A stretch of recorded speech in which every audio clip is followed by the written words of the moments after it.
Bonjour les excellents, dans cette vidéo, exercice niveau terminal en physique spécialité avec un exercice du bac 2022 sur le chapitre des circuits RC. Allez, c'est parti.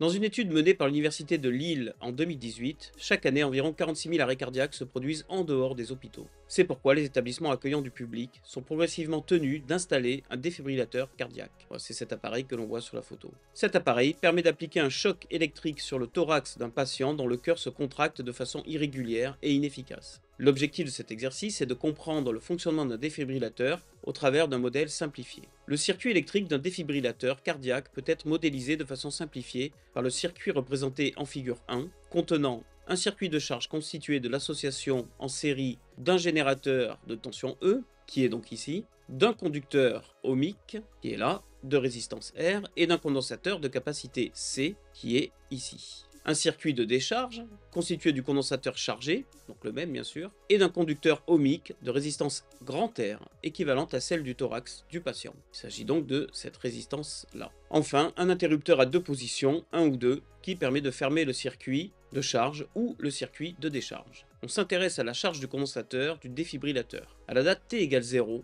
l'utilisateur déclenche la charge du condensateur de capacité C, considéré comme initialement totalement déchargé. Première question, indiquer dans quelle position est basculé l'interrupteur pour réaliser la charge du condensateur du circuit schématisé figure 1. Donc pour charger le condensateur, on doit appliquer une tension à ces bornes. On regarde le schéma et qu'est-ce qu'on voit? On voit que côté 1, le circuit de charge, on a effectivement un générateur de tension, grand E, alors que côté 2, on n'a absolument aucun générateur de tension. En plus, l'énoncé disait clairement que le circuit de charge était constitué du générateur de la petite résistance, et de l'autre côté, que c'était le circuit de décharge. Donc, pour réaliser la charge du condensateur, on doit donc basculer l'interrupteur en position 1. L'interrupteur doit donc être basculé en position 1. On va pouvoir passer à la question 2. Question 2. À l'aide de la loi d'Émaille, montrer que l'équation différentielle régissant l'évolution de la tension UC de T au bornes du condensateur lors de la charge et là on nous donne l'équation. Alors, d'après la loi d'Émaille, alors déjà, de quelle maille on parle? Eh bien, on est en train de parler de la charge du condensateur, donc on va parler de cette maille-là. Et donc on va suivre la maille, par exemple dans le sens que j'ai indiqué, ça pourrait tout à fait être l'autre sens, et on va indiquer les tensions que l'on rencontre. Donc première tension rencontrée, UR, donc on a UR. Deuxième tension rencontrée, la tension E, sauf qu'on la rencontre à l'envers, donc on va mettre moins E.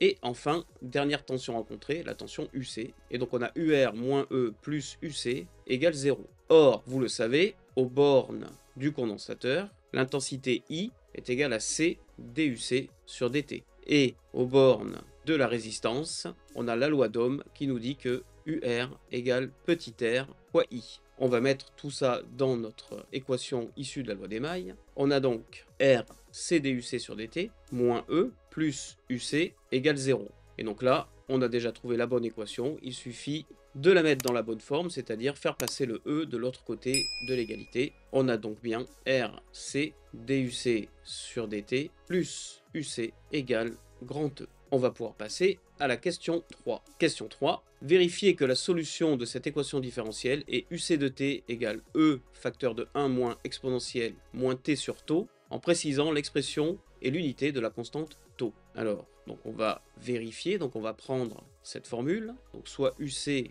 de t égale grand E facteur de 1 moins exponentielle moins t sur tau, taux charge. On va injecter ça dans notre équation différentielle. Donc première chose, on doit bien sûr dériver, puisqu'ici on a la dérivée de UC par rapport au temps. Donc DUC sur DT, quelle est la dérivée? Donc une constante multiplicative. Ici le 1 se dérive en 0. Et exponentielle de U, vous le savez, c'est des maths, se dérive en U' exponentielle U. On a donc ici ce moins. Ensuite U' moins 1 sur taux charge, exponentielle de U, donc moins t sur taux charge. On va un peu arranger ça, ça nous donne E sur taux charge, exponentielle de moins t sur taux charge. Maintenant, nous allons remplacer UC de t et DUC sur dt dans l'équation différentielle. On a donc RC E sur taux charge, exponentielle moins t sur taux charge, ça c'est RC DUC sur dt, plus UC, donc plus E facteur de 1 moins exponentielle moins T sur taux charge. Déjà, dans un premier temps, on va développer ça. Donc ici, on a RC, E sur taux charge, exponentielle de moins T sur taux charge, plus E, moins E, exponentielle, moins T sur taux charge. Maintenant, on va factoriser ce qui peut être factorisé par exponentielle moins T sur taux charge, exponentielle moins T sur taux charge, facteur de, et on peut même factoriser par grand E, facteur de RC sur taux charge, c'est ce terme-là, moins 1, plus E. Et donc, cette expression est solution de l'équation différentielle, si et seulement si. En fait, puisque à la fin on doit retrouver égal E, il faut que ce terme-là soit nul. Grand E ne peut pas être nul puisqu'on est en charge. L'exponentielle ne peut pas être nulle. Une exponentielle n'est jamais nulle. Il faut donc que ce facteur soit nul, c'est-à-dire si taux charge est égal à RC. Voilà, donc nous venons de préciser l'expression de taux charge,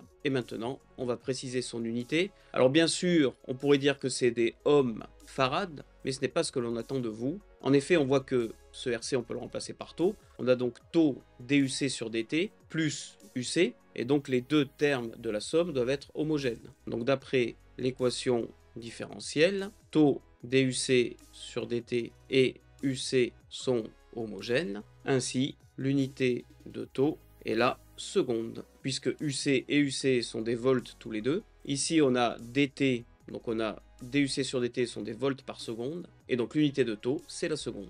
Ceci termine cette question et cet exercice. Puisque tu as aimé cette vidéo, je te mets ici la playlist correspondante et un lien vers une autre vidéo qui devrait t'intéresser. Pour te dépasser dans n'importe quelle matière scientifique, abonne-toi et prends un cours particulier à distance avec moi, tu vas exploser ta moyenne. Et n'oublie pas, pour devenir excellent, c'est Lucien Prof.